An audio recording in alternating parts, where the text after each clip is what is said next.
경제 소식을 빠르고 친절하게 전달해 드립니다.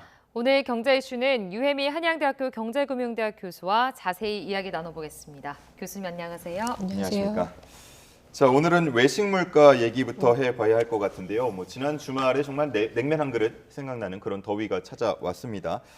그런데 서울 지역에서 조사한 결과를 보면요. 냉면이 7.2%, 전년 동월 대비해서 7.2%나 올랐다고 하고 지금 쭉 나오고 있습니다만 김밥이 6.4%, 비빔밥 5.7%, 정말 안 오른 게 없다라는 얘기를 또 하게 됩니다. 이런 흐름이 꽤 오래 지속되는 것 같은데 지금 물가 상황 어떻게 보십니까? 네, 물가 상황 상당히 심각하고요. 특히 외식 물가가 많이 올랐습니다. 네, 외식 물가 상승률을 통계청에서 사실은 이제 자료를 이용해서 공표를 하고 있는데요. 그 자료에 따르면 이렇게 3%대 이상의 전년 동월 대비 높은 상승률을 기록한 게 사실은 2021년 하반기부터니까 거의 한 2년 반 정도가 된 거죠. 사실은 이런 이제 외식 물가 상승률 전년 동월 대비 상승률은 2022년 하반기에 한 8%대 정도로 최고치를 찍었었는데요. 상승률 자체는 지금 3%대까지 내려오긴 했지만 3%대도 사실은 코로나 팬데믹 이전을 비교해 보면 상당히 이제 높은 상승률이고요. 이렇게 높은 상승률이 거의 2년 반 정도 지속이 되면서 물가 상승률 자체는 낮아졌지만 계속해서 상승하고 있는 거잖아요. 그러니까 외식하기가 정말 겁나는 그런 물가 상황인 것이죠. 그러니까 외식하기도 정말 겁이 나고 집에서 밥을 해 먹기도 겁이 나는 상황인데, 그러니까 이걸 뒷받침하는 것까지는 아니겠지만 그래도 식당들이 좀 가격을 올리는 게 이해가 되는 통계도 있더라고요. 가령 소금이나 설탕 이런 기본적인 것까지 오르면서 화이트 인플레이션이다, 슈가플레이션이다 이런 신조어까지 나오는데 지금 특별한 요인이 있는 겁니까? 왜 이런 것들이 다 오르는 거죠? 일단 설탕이나 소금과 같은 그런 기본 조미료부터 시작해서 요즘에는 이제 커피나 코코아 같은 것까지 계속해서 가격이 오르고 있는데요. 설탕 같은 경우는 사실은 작년에 이제 국제 설탕 가격이 굉장히 많이 올랐었습니다. 그래서 올해 들어서는 이게 조금 진정이 되는 분위기이기는 한데 역시나 이제 우리 환율도 많이 오르고 여기에 국제 유가도 많이 오르다 보니까 운송비라든지 아니면 이제 수입 물가 이제 부담이 올라가면서 아무래도 해외에서 가격이 좀 떨어진다고 하더라도 이제 수입돼서 국내 가격으로는 좀 오르는 그런 경향이 있고요. 소금 같은 경우는 이제 작년에 한창 그 일본의 오염수 방류 때문에 이제 사재기가 있었지 않습니까? 그때 이제 올랐던 가격이 지금도 어느 정도 이제 유지가 되는 상황이라고 보시면 되고요. 근데 이것뿐만이 아니라 이제 국제적으로 거래되는 커피나 카카오 혹은 이제 코코아의 가격도 굉장히 지금 고공행진을 하고 있는데 이런 부분들은 사실 이상기후, 기상이변하고도 이제 무관하지 않습니다. 그래서 이제 세계 여러 지역의 가뭄이라든지 엘니뇨라든지 이런 기상이변이 속출하면서 안정적으로 이제 공급이 되지 않고 공급량이 급감하는 사태들이 벌어지기 때문에 앞으로도 이런 이제 공유라든지 아니면 국제적으로 이제 통용되는 이런 이제 식료품들의 가격이 계속해서 이제 상승할 그런 가능성이 있다고 보고 있습니다. 저희가 조금 전에 이제 화면으로도 저희가 보여드렸는데, 그러니까 설탕 같은 경우에 지금 29.7%, 26.4%가 올랐다라고 나와 있는데, 그러니까 이렇게 한 번에 이렇게 좀 30% 가까이 오르는 게 가능한 일입니까? 이게 이제 1년 동안 얼마만큼 올랐는지를 보는 그렇죠. 거거든요. 전년 동월 대비인데 사실은 이제 국제적으로 이런 설탕이라든지 이런 원료들의 가격은 굉장히 좀 이제 변동폭이 큽니다. 그래서 변동폭이 큰데 이런 부분들을 그때그때 국내 업체들이 바로바로 사실 반영하지는 않는데요. 이게 이제 어느 정도 임계치에 이르면 이제 반영을 할 수밖에 없는 상황이고요. 국제적으로 이런 이제 원료들의 가격이 조금 하락하거나 안정적인 추세로 접어든다고 하더라도 환율이 올라가게 되거나 아니면 그 유가가 올라가게 되면 운송비도 높아지게 되고 그리고 국내 이제 표시 가격이 원화 표시 가격이 올라가기 때문에 이런 이제 제품들의 가격이 올라가는데 이런 원료들의 가격이 올라가는 것이 상당히 크게 작용하고 있다고 볼 수가 있겠습니다. 예. 그러니까 앞에 질문들을 좀 종합해 보면 나가서 사 먹는 것도 부담이고 그리고 장을 봐서 집에서 해 먹는 것도 부담인데 배달시켜 먹는 거는 말할 것도 없습니다. 프랜차이즈들 대표적인 배달 음식이 햄버거, 피자, 치킨 이런 것들이 있을 텐데 프랜차이즈의 가격 인상, 기업이 조금 멈추면 어떨까 하는 소비자의 입장도 있습니다만 그러기도 어려운 상황인가요? 예, 그렇죠. 아무래도 이제 프랜차이즈 업계 같은 경우는 프랜차이즈 업계뿐만이 아니라 다른 이제 외식 상품들도 마찬가지겠지만 단순히 이제 원재료 가격이 높아졌다고만 해서 그것이 문제는 아니고요. 여기 인건비도 오르고 또 배달료도 오르고 있거든요. 그러니까 이런 부분들을 다 반영을 하면 사실은 비용 부담이 커지고 있기 때문에 이것을 어느 정도 소비자에게 전가하지 않을 수 없는 그런 상황이고요. 따라서 이제 최근에는 뭐 치킨이든 뭐 아니면 햄버거든 이런 쉽게 우리가 배달시켜 먹거나 아니면은 이제 포장 주문해서 먹는 그런 식품들의 가격도 상당히 많이 이제 상승을 하면서 사실 서민들의 부담이 상당히 커지고 있는 상황입니다. 지금 뭐 저희가 보여드렸지만 굽네 치킨 1,900원, 또 맥도날드도 평균 2.8%가 올랐어요. 그러니까 프랜차이즈가 가격을 올릴 때 보통은 이제 재료비나 인건비가 올랐다라는 걸 좀 근거로 삼잖아요. 그러니까 이해는 되지만 소비자 입장에서는 부담이 되는 건 사실입니다. 한 군데가 좀 올리기 시작하면 줄줄이 인상도 될 거가 좀 우려가 되는데 어떻습니까? 예, 그렇습니다. 이제 아무래도 가격을 올리는 것이 소비자들에게 부담이 되니까 기업 입장에서도 이제 소비자들의 눈치를 보지 않을 수가 없는 상황인데요. 그렇죠. 다른 업체들이 올리게 되면 그런 원가 이제 상승 그런 요인이 있을 때 따라서 올리는 것이 사실은 기업 입장에서도 부담이 조금 덜한 측면이 있어서 이때 올릴 수 있을 때 사실은 좀 올리자는 그런 이제 전략도 작용을 하고 있는 것 같습니다. 그래서 이런 부분들을 완전 분해해서 어떤 부분이 그런 부분이고 어떤 부분이 실제로 원가 상승에 의한 것인지를 구분하기는 좀 어렵긴 하지만 아무튼 이런 이제 외식 물가 상승이라든지 여러 가지 이제 음식료품 가격의 상승이 생활 물가 상승으로 이어지면서 소비자들의 부담이 가중되고 있는 상황입니다. 예. 이렇게 뭐 물가가 많이 오르다 보니까 서민 경제는 위축될 수밖에 없을 것 같은데 서민 경제에 안 좋은 경고음이 또 하나 있다고 합니다.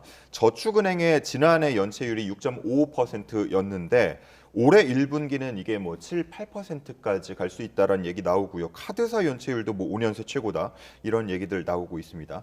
이거 많이 위험한 수준입니까?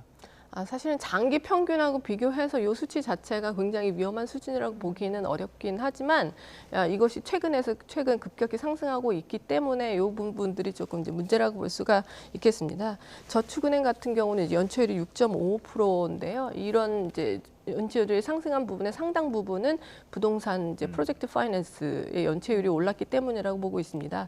부동산 프로젝트 파이낸스 연체율이 저축은행의 경우 지난해 말 이제 6.94%까지 올랐거든요.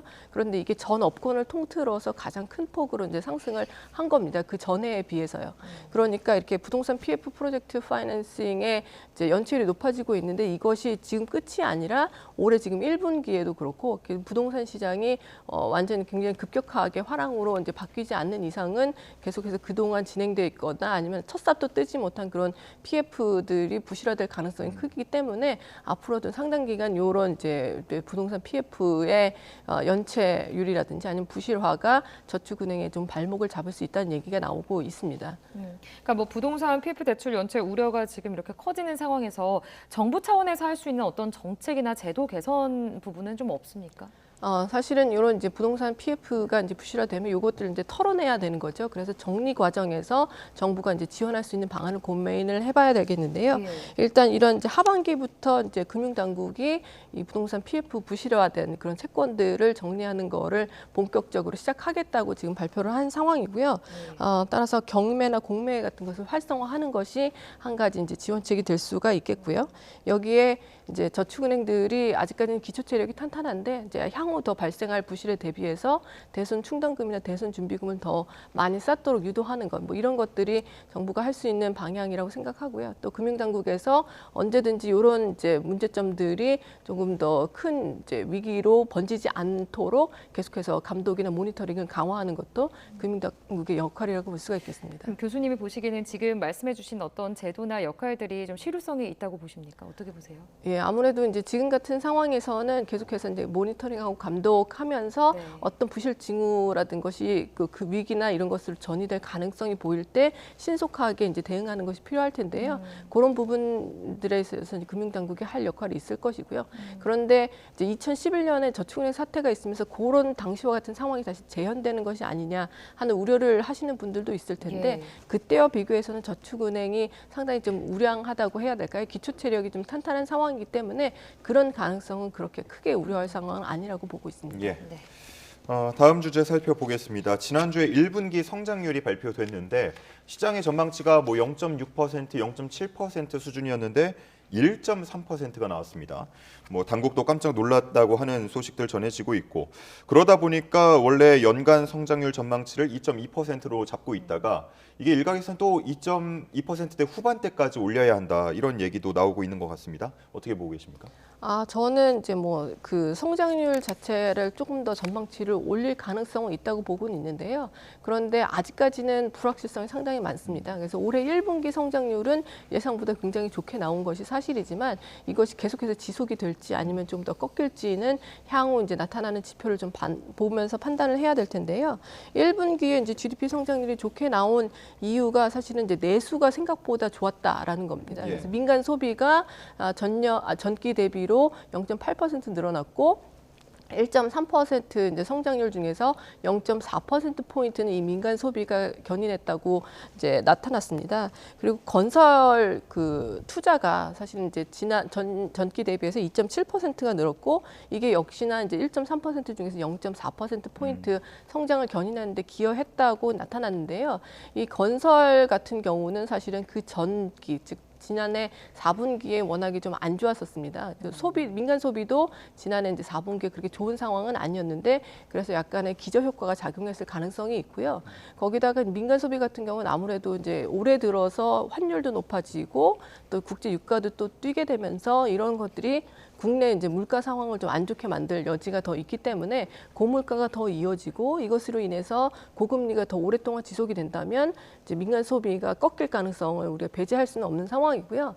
건설 같은 경우도 투자는 이제 이번 1분기에 상당히 많이 늘긴 했는데 이 건설 수주라는 것입니다. 일단 수주를 해야지 그 다음에 이제 투자로 이어지게 되는 것인데요. 건설 수주가 지금 작년에 대체적으로 안 좋았습니다. 한 3개월 빼고는 계속해서 이제 감소를 했었거든요. 그러니까 이 건설 수주를 봤을 때는 이것이 투자로 이어지는데 지난해 별로 수주가 안 좋았기 때문에 올해 남은 기간 동안도 투자가 계속해서 좋을지는 사실은 굉장히 불확실한 상황입니다. 여기에 수출이 다시 한번 이제 성장을 견인하는 동력이 되었는데요. 1분기에는 이 수출 같은 경우도 지금 국제 상황의 정세의 불확실성이 굉장히 큽니다. 그래서 중동 지역의 긴장이 다시 고조될 수도 있고 이런 것들이 국제 유가라든지 아니면 이제 뭐 달러 가치를 더 끌어올린다고 하면 이런 부분들이 국내 이제 물가를 더 상승시켜서 좀 내수를 침체시킬 우려도 있지만 글로벌 경기 자체를 좀 둔화시키면서 수출이 되는 그런 회복되는 그 추세를 약간 꺾을 가능성도 있거든요. 그래서 이런 여러 가지 가능성을 고려를 할 때 뭐 2% 후반대까지 성장을 기대하기는 조금 어렵다고 보고 있지만 그래도 만약에 수출이 계속해서 잘 버텨준다면 내수 침체에도 불구하고 정부가 이제 전망한 2.2%는 무난히 달성할 수 있지 않을까 하는 생각을 하고 있습니다. 예. 그러니까 해외 기관들을 좀 보면 우리나라 전망치보다는 좀 높은 전망치를 제시를 했거든요. 그러니까 해외 기관들이 보면 이제 JP모건은 2.8%, 골드만삭스는 2.5%로 상향 조정을 했습니다. 그러니까 정부가 좀 움직이는데 영향을 미쳤다고 봐야 될까요? 어떻게 봐야 될까요? 일단 정부는 지금 하반기 경제정책 방향을 발표를 할 때 이제 네. 성장률 전망치를 발표를 하게 되어 있습니다. 이게 한 6월, 7월 정도 될 텐데요. 지금 이제 해외 여러 기관들이 특히 이제 인베스트먼트 뱅크들이 한국의 성장률 전망치를 상향 조정을 하고 있는데 사실은 이제 6월, 7월 때까지 가면 이제 4월이나 5월 또 지표들이 나오게 되고요. 이런 부분들을 좀 반영을 해서 정부가 이제 전망치를 조정할 것이기 때문에 아직까지는 좀 낙관적인 전망이 있지만 앞으로 4월, 5월에 나오는 지표들을 봐서 이것이 계속해서 이어질지 아니면 꺾일지 이런 부분들은 판단을 해서 이제 6월, 7월에 경제 성장 전망치를 발표할 것으로 보고 있습니다. 예. 이 전망치를 올린다는 게 어떤 의미를 지니는지 한번 여쭤보고 싶은데 뭐 기업 같은 경우도 실적을 낼 때 전망치를 좀 낮게 잡아놨다가 실제로 더 기업 성적이 잘 나오면 어닝 서프라이즈다 뭐 이렇게 얘기하는 것처럼 이 전망치를 올리지 않고 있으면 나중에 더 좋은 소식처럼 들릴 수도 있지 않을까라는 생각도 드는데 이 전망치를 꼭 올려야 되는 겁니까? 사실은 전망치라고 하는 것은 이제 객관적인 전망치로서 그 의미가 있습니다. 그래서 그 기업이라든지 아니면 소비자들이 이제 투자 혹은 소비 결정을 할 때 사실은 경기가 어떻게 될지를 보고 결정을 하게 되는데 이 전망치가 좀 객관성을 잃었다고 하면 뭐 중요한 정보로서의 가치가 별로 없게 되겠죠. 따라서 서프라이즈한 그런 뭐 성장치가 나오는 것은 그때는 좋을지 모르지만 그 전망치 자체가 객관적이고 정확한 자료에 근거하지 못한다고 하면 정보로서의 가치가 좀 없게 될 거고요. 그리고 기업이 이제 투자나 아니면 소비자들이 소비에 대한 의사결정을 할 때 결국에는 향후 어떻게 경기가 진행될지를 봐야지 보다 합리적인 의사결정을 할 수 있을 텐데 이런 전망치가 그런 정보를 제공하지 못한다면 보다 비합리적인 이제 의사결정을 갈 수 있는 그런 효율성이 떨어지는 그런 단점도 있다라고 보고 있습니다. 예. 교수님, 근데 경제 성장률 전망치를 좀 볼 때 지금 현재 상황에 물가도 그렇고 은행 뭐 연체율도 그렇고 지금 경제 안 좋은 신호들만 계속 나오고 있잖아요. 그리고 뭐 내수 회복의 지속 가능성도 아직은 불투명한 상황이고, 그러니까 어떤 뭐 좋은 긍정적인 영향이 뭐 있는 건가요? 하반기 들어서? 사실은 이제 봐야 됩니까? 수출이 지금 네. 회복이 되고 있는데 네. 이제 초기 시작점이고요. 앞으로 계속해서 수출이 더 좋아질 것이라고 지금 보고 있는 것이거든요. 그래서 이런 부분이 올해 성장을 내수가 부진하더라도 견인할 것이다라고 전망이 되던 상황이었는데 1분기에 내수가 생각보다 좋았기 때문에 그럼 내수와 이제 수출이 동시에 좋아지는 그런 상황이 되지 않을까 하는 낙관적인 기대가 지금 나오고 있는 상황이지만 방금 말씀하셨다시피 연체율도 좀 은행이 높아지고 있고요. 특히나 이제 뭐 부동산 PF 관련된 부실채권 정리가 들어가게 된다면 이런 부분과 관련해서 뭐 실업률이 높아진다든지 하는 그런 부작용이 나올 수도 있고 특히나 고물가 고금리가 오래되면서 내수가 앞으로 계속해서 좋을지는 사실은 불확실성이 큰 상황이기 때문에 이런 부분들을 상쇄할 만큼의 수출 회복세가 받쳐주지 않는다면 좀 이제 성장률 전망치를 아주 높이 올리기는 쉽지 않은 상황이다라고 보고 있습니다. 예. 2분기 성적표가 또 어떻게 나오는지 한번 지켜봐야겠네요. 자, 오늘 여기까지 살펴보겠습니다. 유혜미 한양대 경제금융대학 교수와 함께했습니다. 고맙습니다. 감사합니다. 맞습니다.